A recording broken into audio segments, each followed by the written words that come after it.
Прэзідэнты Літвы, Латвіі ды Польшчы з трыбуны Генеральнай асамблеі ААН у Нью-Йорку казалі пра Беларусь. Менавіта гэтыя тры дзяржавы атакаваў рэжым Александра Лукашэнкі з дапамогаю міграцыйнага крызісу. Ён ужо прывёў да першых смяротных ахвяраў. Гібридная атака на мяжы еўразвязу. Яе прыдумалі ў Менску, ці за ёй стаіць Крэмль. Як можна развязаць гэты крызіс, разбіралася Вольга Міцкевіч. Дайшло до таго, што асобы, якія перайшлі польскую мяжу, у выніку пераахалоджання і знесілення памерлі. Гаворка ідзе пра 3 асобы. 4000 спробаў нелегальнага мінання мяжы перадухіліла Польшча ў верасні. Гэта больш, чым за мінулы месяц. Прэм'ер Польшчы Матеуш Маравецкі на адмысловай прэсавай канферэнцыі зазначыў, што ў Беларусі перабываюць мінімум 10 000 мігрантаў, якія будуць надалей спрабаваць трапіць у еўразвяз. Дзе ж аўтары сцэнара, паводле якога мігранты вось ужо 3-й месяц штурмуюць з тэрыторыі Беларусі межы еўразвязу у Менску ці ў Маскве. Рэальных там сведчанняў таго, што за гэтым стаіць Расія, як бы у нас няма. Адзінае, што абапіраючыся на папярэднія выпадкі, калі задзейнічана міжнародная інфраструктура ў такіх аперацыях, то звычайна там ёсць след расійскі. То бок мы гэта бачылі ў сітуацыі з Пратасевічам. Тут калі ёсць такія кантакты і задзейнічаны розныя краіны, прычым далёкія ад Беларусі, дзе ў нас там няма дастаткова сур'ёзнага ўплыву, то можна падазраваць з дастатковай верагоднасцю, што ёсць пэўная дапамога з боку Расіі. Гібридна атакаваць Захад на руку Пуціну, перакананы расійскі палітычны каментатар Андрэй Піянткоўскі. Асабліва, калі можна гэта рабіць не сваімі рукамі, а рукамі свайго сатрапа. Ежедневно самолетами, чартерными рейсами забрасываются с Ближнего Востока отобранные российскими спецслужбами персонажи.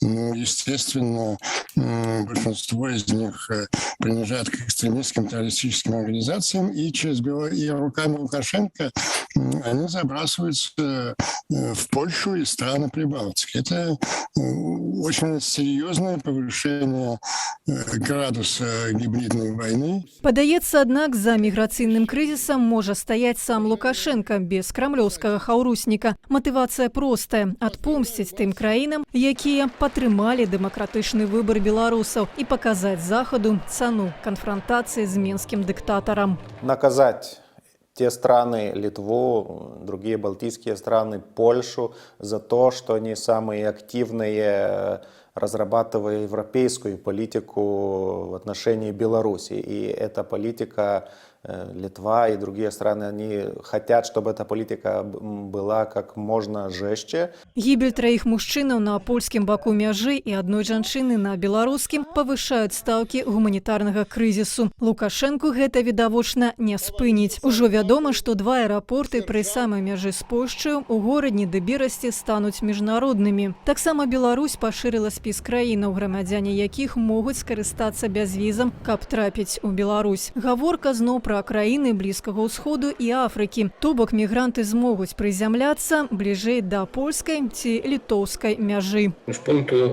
гледжання аб'ектыўнай сітуацыі дзеянняў беларускіх уладаў гэта шантаж. Ён шантажуе еўрапейскі звяз гуманітарным крызісам, смерцю людзей чужых, людзей.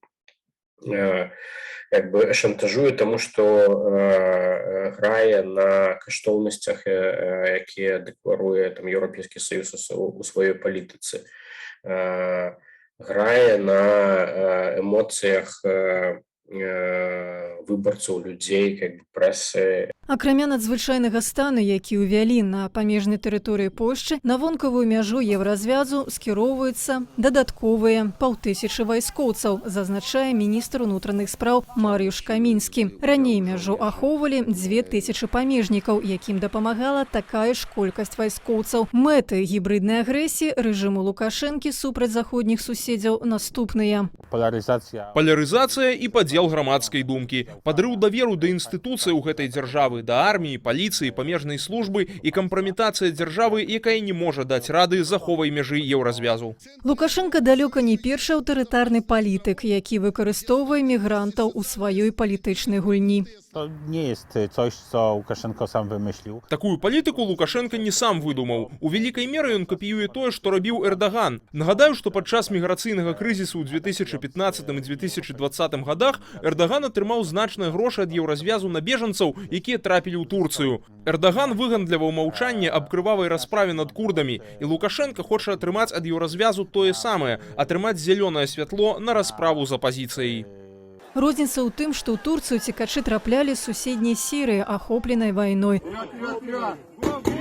А ў Беларусі іх запрасіў беларускі рэжым. Адказ Еўропы просты – ударыць рублём. Брюссель плануе пашырыць эканамічныя санкцыі супраць Лукашэнкі. Гэта не ўсё, што можна зрабіць у гэтай сітуацыі. Час задзеяць міжнародны судовы механізм у дачыненні да беларускіх службоўцаў розных узроўняў. Дзеянні чыноўнікаў рэжыму Лукашэнкі ды камандавання памежнікаў ужо прывялі да людскіх ахвяраў. І пасля інцыдэнту з самалётам гэта першы крок інтэрвенцыі ў прастору міжнародных норм і з міграцыйным крызісам, які створаны, гэта проста скоснае забойства людзей.